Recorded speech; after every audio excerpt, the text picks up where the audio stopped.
ಸಮಯದಲ್ಲಿ ಕೂಡ ಪರಿಶುದ್ಧರಾಗಿರುವಂತ, ವಿಶ್ವಾಸದಲ್ಲಿ ಉತ್ತಮರಾಗಿ ನಂಬಿಗಸ್ತರಾಗಿರುವಂತ ಸಕಲವತ್ತವಾಗಿರುವ ಜನರು, ಆದಿಕಾಂಡ ಮೊದಲುಗೊಂಡು, ಆದಾಮನ ಮೊದಲುಗೊಂಡು ಅಥವಾ ಈ ದಿನವರೆಗೆ ಇರುವಂತಹ ಪರಿಶುದ್ಧವಾಗಿ ವಿಶ್ವಾಸದಲ್ಲಿ ಉತ್ತಮರಾಗಿ ದೇವರಿಗೆ ಮೆಚ್ಚ ಜೀವಿಸಬೇಕೆಂದೇಳಿ ಪ್ರಯಾಸ ಪಟ್ಟ, ಸಾಕ್ಷಿ ಹೊಂದಿದ ಪ್ರತಿಯೊಬ್ಬರಲ್ಲಿಯೂ ಅವರ ಜೀವನದಲ್ಲಿ ಶೋಧನೆಗಳು, ಕಷ್ಟಗಳು ಅವರನ್ನ ಆವರಿಸಿಕೊಂಡೇ ಬಂದಿದೆ. ಇದನ್ನು ಕುರಿತು ಒಂದಾಗಿ ನಿಮ್ಮ ವಿಶ್ವಾಸವನ್ನ ಟೆಸ್ಟ್ ಮಾಡೋದು ಯಾಕೆಂದ್ರೆ ನಿಮಗೆ ಘನತೆ, ಮಾನ, ಆಶೀರ್ವಾದ, ಬಿಡುಗಡೆ, ಅದು ಮಾತ್ರವಲ್ಲ ನಿಮಗೆ ತಾಳ್ಮೆಯನ್ನು ಕಲಿಸಲಿಕ್ಕೆ. ಎರಡನೇದಾಗಿ 1 ಯೋಹನ ಬರೆದ ಪತ್ರಿಕೆ 5ನೇ ಅಧ್ಯಾಯ 4ನೇ ವಾಕ್ಯ.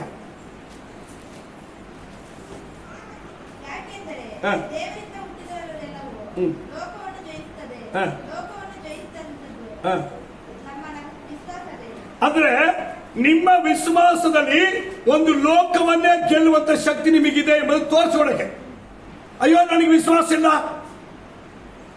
ಅಯ್ಯೋ ನಾನು ಅಷ್ಟು ದೊಡ್ಡ ವಿಶ್ವಾಸ ಅಲ್ಲ, ಯಾರು ಹೇಳ್ಬಾರ್ದು. ದೇವರು ಅವರಿಗೆ ದೊಡ್ಡ ವಿಶ್ವಾಸ ಕೊಟ್ಟು ನಿನಗೆ ಚಿಕ್ಕ ವಿಶ್ವಾಸ ಕೊಟ್ಟಿಲ್ಲ. ವಿಶ್ವಾಸವನ್ನು ದೇವರು ಎಲ್ಲರಿಗೂ ಒಂದೇ ಅರ್ಥ ಕೊಟ್ಟಿದ್ದಾರೆ. ಅವಾಗ ಏನನ್ನಬಾರ್ದು, ಅವರಿಗೆ ದೊಡ್ಡ ವಿಶ್ವಾಸ ಇದೆ, ಅವ್ರು ದೊಡ್ಡವರು, ಅವರಿಗೆಲ್ಲ ಗೊತ್ತಿಲ್ಲ, ನಮ್ಗೆ ಗೊತ್ತಿಲ್ಲ ಅಂತೇಳಿ ಆರಿಕೆ ಮಾಡಬಾರ್ದು. ಯಾಕಂದ್ರೆ ಓದಿ,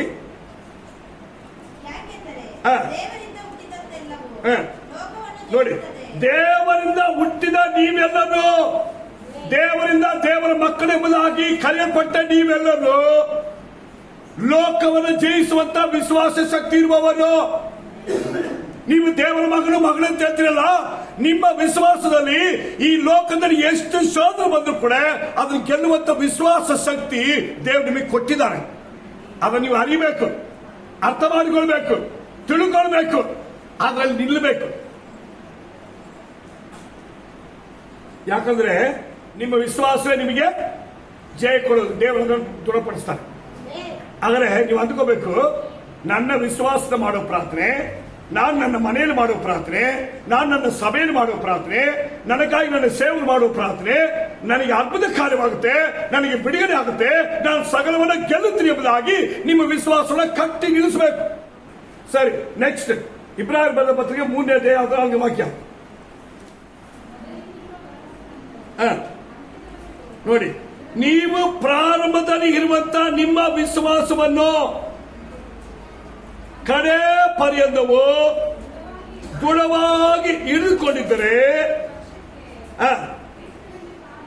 ಕ್ರಿಸ್ತನಲ್ಲಿ ನಿಮಗೆ ಪಾಲ್ಗಾರರಾಗ್ತೀರಿ. ಪ್ರೈಸಲು ಅದು ಹೆಂಗೆ ಅಂದ್ರೆ, ಒಂದಿರುವ ರಕ್ಷಣೆ, ಒಂದಿರುವ ವಿಶ್ವಾಸ, ಇನ್ನು ಕೆಲವು ಉಪದೇಶದಲ್ಲಿ ಪ್ರಾರಂಭ ಮೊದಲುಗೊಂಡು ಕಡೆಯವರೆಗೆ ನೀವು ಅದರಲ್ಲಿ ದೃಢವಾಗಿದ್ದರೆ ನೀವು ಕ್ರಿಸ್ತನಲ್ಲಿ ನಿಮಗೆ ಪಾಲಿದೆ. ಅಲ್ಲೇಲೂಯಾ. ಹಾಗಾದ್ರೆ ಈ ವಿಶ್ವಾಸದಲ್ಲಿ ನಮಗೆ ಜಯವು, ಆಶೀರ್ವಾದವು ಒಂದು ಭಾಗ ನಮಗೆ, ನಮ್ದಂತ ಒಂದು ಭಾಗ ಇರುತ್ತಂತೆ. ಅರ್ಥ ಮಾಡ್ಕೊಳ್ಳಿ. ಅದ್ರ ಅರ್ಥ ಗೊತ್ತಾ? ಜಯ ನಮ್ಮದೇ. ಯಾಕಂತೇಳಿದ್ರೆ ನಾನು ಕ್ರಿಸ್ತನಲ್ಲಿ ಕಡೆಯವರೆಗಿದ್ರೆ ನನಗೆ ಜಯವಾಗುತ್ತೆ.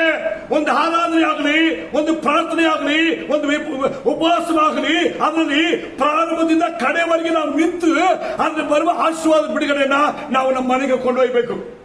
ಬೈಬಲ್ ಅದನ್ನು ಹೇಳ್ತದೆ. ನಿಮ್ಮ ವಿಶ್ವಾಸವನ್ನ ಏನ್ ಮಾಡಿ, ನೀವು ದೇವರ ನಾಮದಲ್ಲಿ ಗೆಲ್ಲುವುದಕ್ಕೆ ದೇವರಿಗೆ ಕೊಟ್ಟ ಶಕ್ತಿ, ಅದನ್ನು ಅರ್ಥ ಮಾಡಿಕೊಂಡು ಪ್ರಾರ್ಥನೆ ಆಗಲಿ, ಆರಾಧನೆ ಆಗಲಿ, ಉಪದೇಶವಾಗಲಿ, ನಮಗಿರುವ ಸಮಯಗಳಲ್ಲಿ ನಾವು ಅದರ ಪ್ರಾರಂಭ ಕೊನೆಗೆ ದೃಢವಾಗಿ ನಿಂತು ಆ ವಿಶ್ವಾಸದಲ್ಲಿ ನಿಂತು ನಾವು ಜಯ ಹೊಂದಿತು ಎಂಬುದಾಗಿರುವ ಆ ದೇವರ ಕೃಪೆಯೊಂದಿಗೆ ಹೋಗೋಣ. ಮೂರನೇದಾಗಿ, ದೇವರು ಯಾರನ್ನು ಪ್ರೀತಿಸ್ತಾರೋ ಅವ್ರು ಏನ್ ಮಾಡ್ತಾರೆ? ದೇವರನ್ನ ಎಷ್ಟು ಜನ ಪ್ರೀತಿ ಮಾಡ್ತಾರೆ? ಒಂದಲ್ಲ ಹೇಳ್ರಿ, ಈ ಶೋಧನೆ ಕಷ್ಟ ಆಗಿ ಬರುತ್ತಂದ್ರೆ ನೀವು ದೇವರ ಮೇಲೆ ಎಷ್ಟು ಪ್ರೀತಿ ಇಟ್ಟಿದ್ದೀರ. ಈಗ ಧರ್ಮೋಪದೇಶ ಕಾರಣ 13ನೇ ಅಧ್ಯಾಯದಲ್ಲಿ ಓದೋಣ. 3ನೇ ವಾಕ್ಯ ಫಸ್ಟ್ ಓದಿ.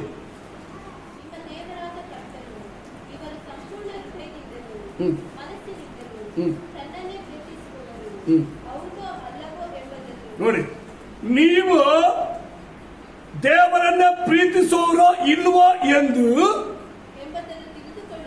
ತಿಳಿದುಕೊಳ್ಳೋದಕ್ಕೋಸ್ಕರವಾಗಿ ನಿಮ್ಮನ್ನು ಪರೀಕ್ಷಿಸ್ತಾರೆ. ಮೊದಲನೆಯ ಇದು ತುಂಬಾ ಜನ ಗೊತ್ತಿಲ್ಲ. ನಿನಗೆ ದೇವರ ಮೇಲೆ ಎಷ್ಟು ಪ್ರೀತಿ ಇದೆ ಎಂಬುದನ್ನ ದೇವರು ನಿನ್ನನ್ನು ಟೆಸ್ಟ್ ಮಾಡಿ ನೋಡ್ತಾರೆ. ಹೆಂಗೆ ಟೆಸ್ಟ್ ಮಾಡ್ತಾರೆ? ಓದಿ. ಈಗ ಒಂದನೇ ವಾಕ್ಯದ ಓದಮ್ಮ. ಯಾವ ಪ್ರವಾದಿ ಆಗಲಿ ಕನಸು ಕಂಡ ನಿಮ್ಮ ಮಧ್ಯದಲ್ಲಿ ಬಂದು ನೋಡಿ, ನಾನಿಲ್ಲದೆ ನಿನಗೆ ಒಂದು ಮಾರ್ಗ ಇರಬಾರ್ದು. ನಾನ್ ತಂದಿರುವ ರಕ್ಷಣೆ ಮಾರ್ಗ, ನಾನ್ ತಂದಿರುವ ಸಭೆ, ನಾನ್ ತಂದಿರುವ ಸೇವಕ, ನಾನ್ ಉಪದೇಶ ಬಿಟ್ಟು ಬೇರೆ ಕಟ್ಕೊಂಡು ನಡಿಬಾರ್ದು. ಇದು ಬೈಬಲ್ ಹೇಳ್ತದೆ. ನೀವು ನೋಡುವಾಗ ಪ್ರವಾದಿಗಳ ಮೂಲವಾಗಿ ಪ್ರವಾದಿ ಹಾಕಲಿ, ಬೋಧನೆಗಳಾಗಲಿ, ಅವರ ಮೂಲಕವಾಗಿ ಅದ್ಭುತಗಳನ್ನು ಹಾಕಲಿ ಮಾಡಿದರೆ ಅದನ್ನು ಕಣ್ಣಿನಿಂದ ಅವರಿಂದ ಹೋಗಬೇಡ. ಇದೆಲ್ಲ ನಿನಗೆ ಬಂದಿರುವ ಶೋಧನೆ. ನೀನ್ ದೇವರನ್ನ ಎಷ್ಟು ಪ್ರೀತಿ ಮಾಡ್ತೀಯಾ? ದೇವರ ಸಭೆನ ಎಷ್ಟು ಪ್ರೀತಿ ಮಾಡ್ತೀಯಾ? ದೇವರ ವಾಕ್ಯದ ಉಪದೇಶನ ಎಷ್ಟು ಪ್ರೀತಿ ಮಾಡ್ತೀಯಾ? ನಿಮ್ಮ ನಡೆಸಿ ಬೋಧನೆ ಮಾಡುವ ನಿಮ್ಮ ಸೇವಕರು ಮಾತ್ರ ಎಷ್ಟು ಕೇಳಿ ನಡೀತೀಯಾ? ಇದನ್ನ ಟೆಸ್ಟ್ ಮಾಡಲಿಕ್ಕೆ ಇವತ್ತು ತುಂಬಾ ಜನರು ಫೇಲ್. ಹೇಳೋದೇನು ಗೊತ್ತಾ? ನಮಗೆ ವಾಕ್ಯ ಗೊತ್ತು, ಅಭಿಷೇಕ ಗೊತ್ತು, ಎಲ್ಲ ಗೊತ್ತಾಗಿದೆ. ಪ್ರಪಂಚ ನೆನಪುಗಳೇ ಇಲ್ಲಿ.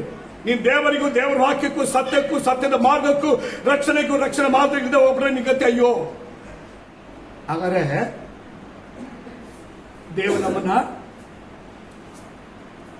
ದೇವರ ಮೇಲೆ ಎಷ್ಟು ಪ್ರೀತಿ ಇಟ್ಟಿರ್ತೀವಿ ನಾವು ಅರ್ಥ ಮಾಡಿಕೊಳ್ಳೋಣ.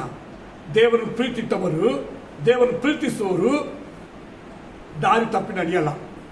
ದೇವರು ಕೊಟ್ಟ ರಕ್ಷಣೆ, ವಿಶ್ವಾಸ, ಭಕ್ತಿ, ಉಪದೇಶ ತಪ್ಪಿಸಿ ಇನ್ನೊಂದು ದಾರಿಯನ್ನು ತೋರಿಸುವ ಯಾರ ಮಾರ್ಗದಲ್ಲಿ ನಡೆಯದಂತೆ ಎಚ್ಚರವಾಗಿರ್ರಿ. ನೀವು ಕರ್ತನ ಮಾರ್ಗದಲ್ಲಿ ನಡೀತಿರೋ ಇಲ್ವೋ? ಕರ್ತನ ಮಾರ್ಗದಲ್ಲಿ ನಡೀತಿರೋ ಇಲ್ವೋ? ನ್ಯಾಯಸ್ಥಾಪಕರು 2ನೇ ಅಧ್ಯಾಯ 22ನೇ ವಾಕ್ಯ.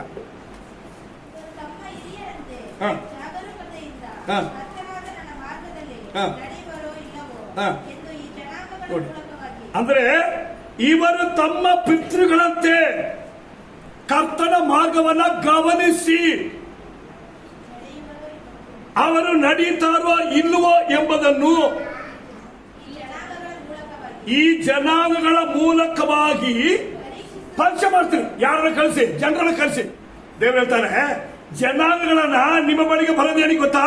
ನೀವು ರಕ್ಷಣೆಯಲ್ಲಿ ಹೆಂಗಿದ್ರಿ, ವಿಶ್ವಾಸದಲ್ಲಿ ಹೆಂಗಿದ್ರಿ, ಭಕ್ತಿಯಲ್ಲಿ ಹೆಂಗಿದ್ರಿ, ದೇವರಿಗೆ ಕೊಡೋದ್ರಲ್ಲಿ ಹೆಂಗಿದ್ರಿ, ದೇವರ ರಾಜ್ಯದಲ್ಲಿ ಜೀವಿಸೋದ್ರಲ್ಲಿ ಹೆಂಗಿದ್ರಿ, ನಿತ್ಯವಾದ ರಾಜ್ಯ ಹೋಗ್ಬೇಕಾದ್ರೆ ಮಾರ್ಗದಲ್ಲಿ ಹೆಂಗಿದ್ರಿ ಎಂಬುದನ್ನ, ನಿಮ್ಮ ನಡೀತಾ ಇದ್ರೋ ಇಲ್ವೋ ಎಂಬುದನ್ನ ಟೆಸ್ಟ್ ಮಾಡಲಿಕ್ಕೆ ಬರ್ತಾರೆ. ಎಚ್ಚರವಾಗಿರಿ. ದೇವರು ಹೇಳ್ತಾರೆ, ಆ ವಾಕ್ಯ ಓದಿ. ಇವರು ತಮ್ಮ ಹಿರಿಯರಂತೆ ಜಾಗರೂಕತೆಯಿಂದ ಕರ್ತನಾಗಿರುವ ನನ್ನ ಮಾರ್ಗದಲ್ಲಿ ನಡೆಯುತ್ತಾರೋ ಇಲ್ಲವೋ ಎಂಬುದನ್ನು ಈ ಜನಾಂಗಗಳ ಮೂಲಕವಾಗಿ ಅಲ್ಲೇಲಯ್ಯ. ನಿಮ್ಗೆ ಅರ್ಥ ಆಗುತ್ತಾ? ನೆಕ್ಸ್ಟ್, ನೀವು ಎಷ್ಟು ಒಳ್ಳೆಯವರು ಅಂತ. ಅಲ್ಲೇಲಯ್ಯ. ನೀವು ನನಗೆ ಮಗಳಲ್ವಾ, ನೀವು ನನ್ನ ಮುಂದೆ ಎಂತ ಒಳ್ಳೆಯವರು ಎಂಬುದನ್ನ ಟೆಸ್ಟ್ ಮಾಡ್ತಾರಂತೆ. ಈಗ ಬೈಬಲ್ ಹಾಕಿರು ಓದು. ಧರ್ಮೋಪದೇಶಕಾಂಡ 8ನೇ ಅಧ್ಯಾಯ 2ನೇ ವಾಕ್ಯ. ನಿನ್ನ ದೇವರಾಗಿರುವ ಕರ್ತನು ಈ 40 ವರ್ಷ ಕಾಲ ನಿಮ್ಮನ್ನು ಅರಣ್ಯದಲ್ಲಿ ನಡೆಸಿದ್ರಲ್ಲ, ನೀವು ತನ್ನ ಆಜ್ಞೆಗಳನ್ನು ಕೈಕೊಳ್ಳುವವರು ಅಲ್ಲವೋ ಎಂದು ತಿಳಿದುಕೊಳ್ಳುವುದಕ್ಕೆ ನಿಮ್ಮನ್ನು ಕಷ್ಟಕ್ಕೆ ಒಳಪಡಿಸಿ ನಿಮ್ಮ ಮನೋಭಾವವನ್ನು ಪರೀಕ್ಷೆ. ಮನೋಭಾವನ ಅಂದ್ರೆ ಅಲ್ಲೇನು ಗೊತ್ತಾ? ನಿಮ್ಮ ಮನಸ್ಸಲ್ಲಿ ನೀವು ನನ್ನ ಬಗ್ಗೆ ಒಳ್ಳೆ ರೀತಿಯಲ್ಲಿ ಇದ್ದೀರೋ, ಒಳ್ಳೆಯವರು ಕೆಟ್ಟವರು ಟೆಸ್ಟ್ ಮಾಡ್ತಾರೆ. ನೀನು ಸಭೆಗೆ ಒಳ್ಳೆ ವಿಶ್ವಾಸ ಇಲ್ಲ, ದೇವರಿಗೆ ಒಳ್ಳೆ ವಿಶ್ವಾಸ ಆಗ್ತೀಯಾ? ರಕ್ಷಣೆ ಮಾರ್ಗ ಬಂದ್ರೆ ನಿಮ್ಮ ನಡೆಸೋ ಸೇವೆಗೆ ನೀನು ಒಳ್ಳೆ ವಿಶ್ವಾಸ ಇಲ್ಲಂದ್ರೆ ಪರಲೋಕದ ದೇವರ ಮುಂದೆ ಹೆಂಗೆ ಒಳ್ಳೆ ವಿಶ್ವಾಸ ಆಗ್ತೀಯಾ? ನೀನಿರುವ ಸಭೆಯಲ್ಲಿ ನೀನು ಒಳ್ಳೆಯವನಾಗಿ ಅದನ್ನು ಕಟ್ಟುವುದಕ್ಕೂ ಬೆಳೆಸೋದಕ್ಕೂ ನಿಲ್ಲುವುದಕ್ಕೂ ಕಷ್ಟ ಸಹಕಾರಿ ಮುಂದಾಗಿರುವಂತೆ ಹೋದ್ರೆ ನೀನು ದೇವರ ಮುಂದೆ ಒಳ್ಳೆಯವನಾಗದೆ ಹೆಂಗೆ? ತುಂಬಾ ಜನರು ಹೇಳೋದು ಗೊತ್ತಾ? ದೇವರು ಒಳ್ಳೆಯವರು. ಹೌದು, ನೀನು ಹೇಳ್ದು ಹೋದ್ರೆ ಅವ್ರು ಒಳ್ಳೆಯವರೇ. ಆದ್ರೆ ನೀನು ಒಳ್ಳೆ ವಿಶ್ವಾಸಿಯ, ಒಳ್ಳೆ ಮಗನ? ನಾವೆಲ್ಲ ಒಳ್ಳೆ ದೇವರು ಕಂಡುಕೊಂಡಿದ್ದೀವಿ ಅಂತ ಹೇಳ್ತೀವಿ, ಕರೆಕ್ಟೇ. ಆದ್ರೆ ಅವರಿಗೆ ನಾವು ಒಳ್ಳೆಯವರಾಗಿದ್ದೀವಿ ಅಂತ ನೋಡ್ಬೇಕಲ್ಲ. ನೀವು ದೇವರಿಗೆ ಒಳ್ಳೆಯವರ? ನಿಮ್ಮನ್ನು ಪರಿಶೋಧನೆ ಮಾಡಿ 3ನೇ ವಾಕ್ಯದ ಓದಿ. ಮನುಷ್ಯರು ಆಹಾರ ಮಾತ್ರದಿಂದಲ್ಲ, ಹಾ. ಕರ್ತನ ಬಾಯಿಂದ ಹೊರಡುವ ಪ್ರತಿಯೊಂದು ನೋಡ್ರಿ, ಹಾಗಾದ್ರೆ ದೇವರ ಮುಂದೆ ನೀವು ಒಳ್ಳೆಯವರಾಗಿದ್ದರೆ ದೇವರ ಬಾಯಿಂದ ಹೊರಡುವ ಪ್ರತಿಯೊಂದು ಮಾತಿಂದ ನೀವು ಬದುಕಬೇಕು. ಯಾವ್ದ್ರಲ್ಲಿ ಬದುಕೋದು? ದೇವರ ವಾಕ್ಯದ ಉಪದೇಶದಲ್ಲಿ ಬದುಕೋದು. ಇದನ್ನೇ ಯೇಸು ಹೇಳಿದ್ದು, ನಾನು ಆಜ್ಞಾಪಿಸಿದ್ರೆ ಅವರಿಗೆ ಉಪದೇಶ ಮಾಡು. ಹಾಗೆ ನಡೆದ್ರೆ ಅವ್ರು ನನ್ನ ಮುಂದೆ ಒಳ್ಳೆಯವರು, ನಾನು ಅವ್ರ ಜೊತೆಗಿರ್ತೀನಿ. ಯುಗದ ಸಮಾಜದವರಿಗೆ ನಾನು ಅವ್ರ ಜೊತೆಗಿರ್ತೀನಿ. ಈಗ ನೀವು ದೇವರಿಗೂ ದೇವರ ವಾಕ್ಯಕ್ಕೂ ಉಪದೇಶಕ್ಕೆ ನಡೆದು ದೇವರ ಮುಂದೆ ಒಳ್ಳೆಯವರಾಗಿದ್ದರೆ ದೇವರು ನಿಮ್ಮ ಎಲ್ಲಾ ವಿಷಯದಲ್ಲಿ ಒಳ್ಳೆಯವರಾಗಿರ್ತಾರೆ. ನಿನ್ನನ್ನು ಕೈ ಬಿಡಲ್ಲ, ನಿನ್ನನ್ನು ವ್ಯಾಧಿಯಲ್ಲಿ ಬಿಡಲ್ಲ, ನಿಮ್ಮನ್ನು ಏಕಾಂಕಿಯಾಗಿ ಬಿಡಲ್ಲ, ಸಾಲಗಾರರಾಗಿ ಬಿಡಲ್ಲ, ಪರ್ಯಾಸಕ್ಕೆ ಬಿಡಲ್ಲ, ಅವಮಾನಕ್ಕೆ ಬಿಡಲ್ಲ, ನಿಂದಕ್ಕೆ ಬಿಡಲ್ಲ, ಬಾಯಿಗಳ ಮುಂದೆ ಒಂದು ಕ್ಷಣಗಳು ನಿಮ್ಮನ್ನು ಬಿಡಲ್ಲ. ಯಾಕಂದ್ರೆ ನೀವು ದೇವರಿಗೆ ಒಳ್ಳೆಯವರಾಗಿರ್ಲಿ. 5ನೇ ವಾಕ್ಯವರೆಗೆ ಹೋದಿರಾ? ಮನುಷ್ಯರು ಆಹಾರ ಮಾತ್ರದಿಂದಲ್ಲ, ಕರ್ತನ ಬಾಯಿಂದ ಹೊರಡುವ ಪ್ರತಿಯೊಂದು ಮಾತಿನಿಂದಲೂ ಬದುಕುತ್ತಾರೆಂಬುದು ನಿಮಗೆ ತಿಳಿಯುವಂತೆ ಆತನು ನಿಮ್ಮನ್ನು ಕಷ್ಟಕ್ಕೆ ಒಳಪಡಿಸಿ. ಸರಿ, ಈ ಪದವನ್ನ ಯಾರು ಹೇಳ್ತಾರೆ ಗೊತ್ತಾ? ಮತ್ತಾಯ ಬರೆಸುವಂತ 4ನೇ ಅಧ್ಯಾಯ, ಲೂಕನ ಬರೆಸುವಂತ 4ನೇ ಅಧ್ಯಾಯದಲ್ಲಿ ಇದೇ ವಾಕ್ಯವನ್ನೇ ಸೈತಾನ ಹತ್ರ ಯೇಸು ಹೇಳ್ತಾರೆ. ಮನುಷ್ಯನು ರೊಟ್ಟಿಯಿಂದ ಮಾತ್ರ ಬದುಕಲ್ಲ, ದೇವರ ಬಾಯಿಂದ ಬರುವ ಒಂದೊಂದು ಮಾತಿಂದಲೂ. ಹಾಗಾದ್ರೆ ಇದೆಲ್ಲ ಗೆಲ್ಲುವುದಕ್ಕೆ ಉಪಯೋಗ ಮಾಡಬೇಕಾದ್ರೇನು? ದೇವರ ವಾಕ್ಯ.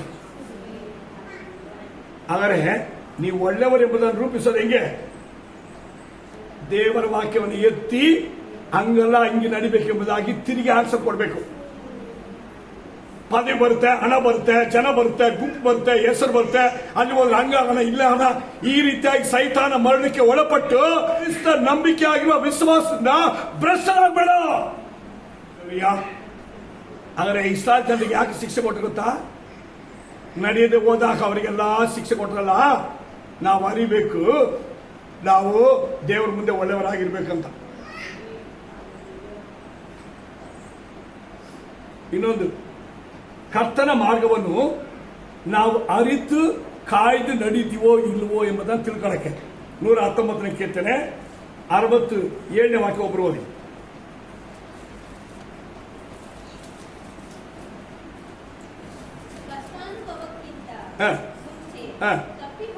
ನೋಡಿ, ಕಷ್ಟ ಅನುಭವಕ್ಕಿಂತ ಮುಂಚೆ ನಾನು ದಾರಿ ತಪ್ಪಿ ನಡೀತಾ ಇದ್ರಿ ಅಂದ್ರೆ ಕಷ್ಟದ ಅನುಭವಗಳು ಒಂದು ವ್ಯಕ್ತಿ ಯಾಕೆ ಬರುತ್ತೆ ಗೊತ್ತಾ? ನಾವು ದಾರಿ ತಪ್ಪುವಾಗ ಬರುತ್ತೆ. ಹಾಗೆ ನಾವು ದಾರಿ ತಪ್ಪಿ ನಡೀತಾ ಇದ್ವಿ ಎಂಬುದನ್ನ ದೇವರು ನಮಗೆ ಎಚ್ಚರಿಕೆ ಕೊಡುವುದಕ್ಕೆ ಕಷ್ಟ ಬರುತ್ತೆ. ಕಷ್ಟ ಬಂದಾಗ ಏನ್ ಮಾಡಬೇಕು? ಮೊರೆ ಇಡಬೇಕು, ಪ್ರಾರ್ಥನೆ ಮಾಡಬೇಕು, ದೇವರ ಆಲಯಕ್ಕೆ ಬರಬೇಕು, ದೇವರ ಸೇವೆಗೆ ಹೇಳ್ಬೇಕು, ಪ್ರಾರ್ಥಿಸಬೇಕು, ಬಿಡುಗಡೆ ಹೋಗ್ಬೇಕು. ನನಗೆ ಶೋಧನೆಗಳು ಬಂದರೆ ನಾನು ಇನ್ನೂ ದೇವರ ಮಾರ್ಗಗಳನ್ನ ಕರೆಕ್ಟ್ ಆಗಿ ಕಲಿತಾ ಇದ್ದೀನಿ, ಕರೆಕ್ಟ್ ಮಾಡ್ಕೊಳ್ತೀನಿ. ಆಗ ದೇವರಿಗೆ ನಮ್ಮನ್ನು ಕಲಿಸಕ್ಕೆ ಇಷ್ಟ. ಆಗ ನಮಗೆ ಕಲಿಸೋದಕ್ಕೆ ಶೋಧನೆಗಳು ಬರುತ್ತೆ, ಕಷ್ಟಗಳು ಬರುತ್ತೆ. ಆದಾಗ ನಮ್ಮನ್ನು ಏನ್ ಮಾಡಲ್ಲ, ಆಗ ನಾವು ಕಲಿತೀವಿ. 63ನೇ ವಾಕ್ಯ, ನಿಮ್ಮ ನಿಯಮಗಳಿಗೆ ಭಯಪಟ್ಟು ನಿಮ್ಮ ಆಜ್ಞೆಗಳಿಗೆ ಕೈಕೊಂಡು ನಡೀತಾ ನೋಡು, ಅವರಿಗೆ ನಾನು ಫ್ರೆಂಡ್. ಒಂದು ವಿಶ್ವಾಸಿಗೆ ಯಾರು ಫ್ರೆಂಡ್ ಗೊತ್ತಾ? ದೇವರ ಆಜ್ಞೆಗಳನ್ನ ಕೈಕೊಂಡು ನಡೆಯುವ ನಿಮಗೆ ಫ್ರೆಂಡ್ ಆಗಿರ್ಬೇಕು. ನಿಮ್ಮ ಸ್ನೇಹ ನೋಡಿದ್ರೆ ನೀವು ಯಾರಂತ ಹೇಳ್ಬಿಡ್ಬೋದು. ವಿಶ್ವಾಸರಿಗೆ ಒಳ್ಳೆ ಸ್ನೇಹಿತರಿರ್ಬೇಕು. ಅವ್ರು ಯಾರಾಗಿರ್ಬೇಕು ಗೊತ್ತಾ? ಸಭೆಯನ್ನು ಕಟ್ಟಬಹುದು, ರಕ್ಷಣೆ ಮಾತ್ರ ನಿಲ್ಲಬಹುದು, ಅದ್ಭುತಗಳನ್ನು ಮಾಡಬಹುದು, ದೇವರ ರಾಜ್ಯಕ್ಕಾಗಿ ನೀತಿಯನ್ನು ದುಡಿಬಹುದು, ಲಂಚ ತೆಗೆದುಕೊಳ್ಳದವರು, ಮೋಸ ಮಾಡದವರು, ದ್ರೋಹ ಮಾಡದವರು, ಕೃತಜ್ಞತೆ ಉಳ್ಳವರು ಅಂತ ಫ್ರೆಂಡ್ ಇದ್ದಾರ? ನೀವು ದೇವರಿಗೆ ಮೆಚ್ಚುಗಾಗಿ ಹೆಂಗ ಆಗ್ತೀರಿ? ನಿಮ್ಮನ್ನು ಪರಿಶೋಧನೆ ಮಾಡಿ. ದೇವರು ಹೇಳ್ತಾರೆ, ನೀವು ಕರ್ತನ ಮಾರ್ಗದನ್ನು ಅರಿತು ಆ ಮಾರ್ಗವನ್ನು ಕಾಯ್ಕೊಂಡು ನಡೀತೀವೋ ಇಲ್ವೋ ಎಂಬುದನ್ನ ನಾನು ಟೆಸ್ಟ್ ಮಾಡ್ತೀನಿ. ಇನ್ನು 2 ಅಂಶಗಳಿದೆ. ನೆಕ್ಸ್ಟ್, ದೇವರಿಗಾಗಿ ಕೊಡುವುದು, ಫಲ ಕೊಡುವುದು. ಯೋಗನ 15ನೇ ವಾಕ್ಯ ನೋಡಿ.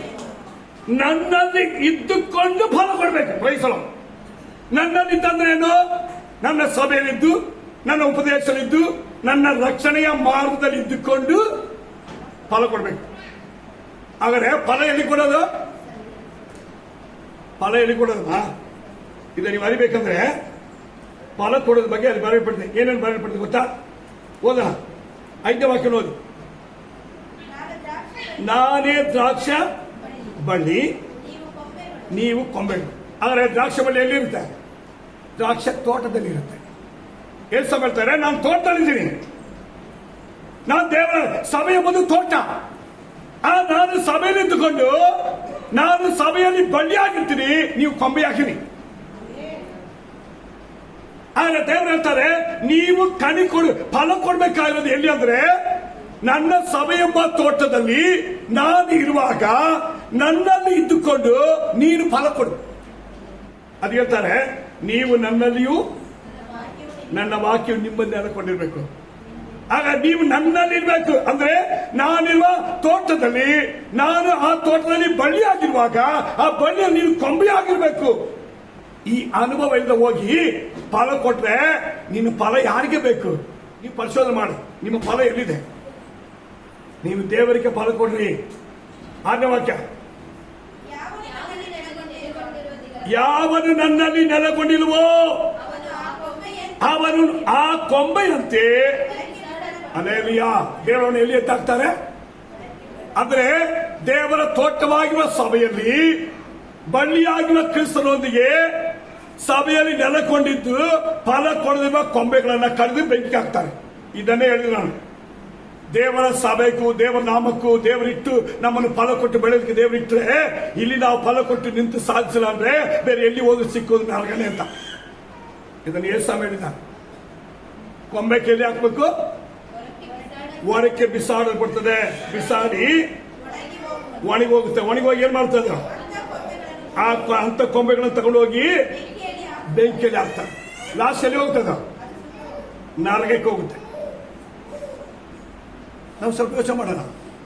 ದೇವರು ನಮ್ಮನ್ನ ಎಷ್ಟು ಫಲ ಕೊಡ 30, 60, 100ರಷ್ಟಾಗಿ ಫಲ ಕೊಡಕ್ಕೆ ನಮ್ಮನ್ನು ತಂದಿಟ್ರೆ, ನಾವು ಎಲ್ಲಿದ್ದು ಹೇಗೆ ಫಲ ಕೊಡಬೇಕೆಂಬುದನ್ನು ಮರೆತು ದೇವರ ತೋಟವಾಗಿರುವ ಸಭೆಯಲ್ಲಿ ಕ್ರಿಸ್ತನೆಂಬ ಬಳ್ಳಿಯಲ್ಲಿ ಕ್ರಿಸ್ತನ ಒದಗಿರುವಂತ ಕೊಂಬೆಗಳಂತೆ ನಾವು ನಿಂತು ಬೆಳೆದು ಫಲ ಕೊಡ್ಬೇಕಂದ್ರೆ,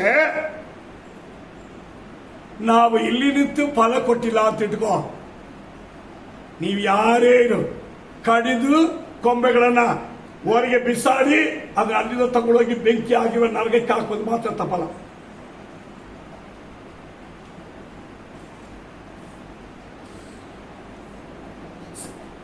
ನೆಕ್ಸ್ಟ್, ಸೇವೆಗೆ ನಮ್ಮನ್ನು ಯೋಗ್ಯರಾಗಿ ಮಾರ್ಪಡಿಸ್ತಾರಂತೆ. ಮಲಾಕಿ ಪುಸ್ತಕದಲ್ಲಿ 3ನೇ ವಾಕ್ಯ ಓದಿ. ಮಲಾಕಿ ಪುಸ್ತಕ 3ನೇ ವಾಕ್ಯ. ಬೆಳ್ಳಿಯನ್ನು ಶೋಧಿಸುವ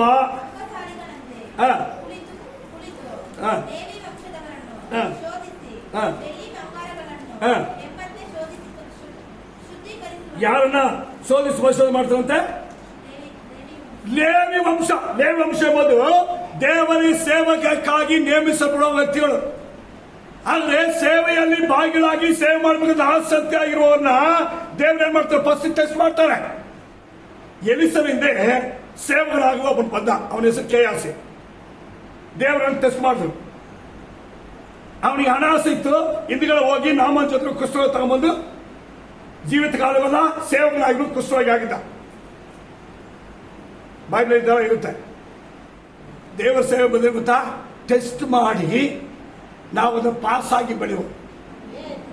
ಅಲ್ಲೇಲೂಯಾ. ಲೇವಿಯ ಕುಟುಂಬದಲ್ಲಿ ವಂಶಸ್ಥರಲ್ಲಿ ಸೇವಕರಾಗಿ ಯಾಜಕರಾಗಿ ನೇಮಿಸಲ್ಪಡುವ ಆ ಕುಟುಂಬದಲ್ಲಿ ಜನಾಂಗದಲ್ಲಿ ಓದೋಣ. ಶೋಧಿಸಿ ಬೆಳ್ಳಿ ಬಂಗಾರಗಳನ್ನು ಅವ್ರು ಹೆಂಗೆ ಶೋಧಿಸ್ತಾರೆ? ಬೆಳ್ಳಿ ಬಂಗಾರ. ಹೊಸ ಬಗ್ಗೆ ಏನಿರ್ತದೆ? ನಿಮ್ಮ ವಿಶ್ವಾಸ, ನಿಮ್ಮ ಅಭಿಷೇಕ, ನಿಮ್ಮ ಸೇವೆ, ನಿಮ್ಮ ಆಸಕ್ತಿ, ಇವುಗಳೆಲ್ಲ ಟೆಸ್ಟ್ ಮಾಡ್ತಾರಂತೆ. ನೋಡಿ, ಅವರನ್ನ ಪರಿಶೋಧಿಸಿ ಬೆಳ್ಳಿ ಬಂಗಾರಂತೆ ಶೋಧಿಸಿ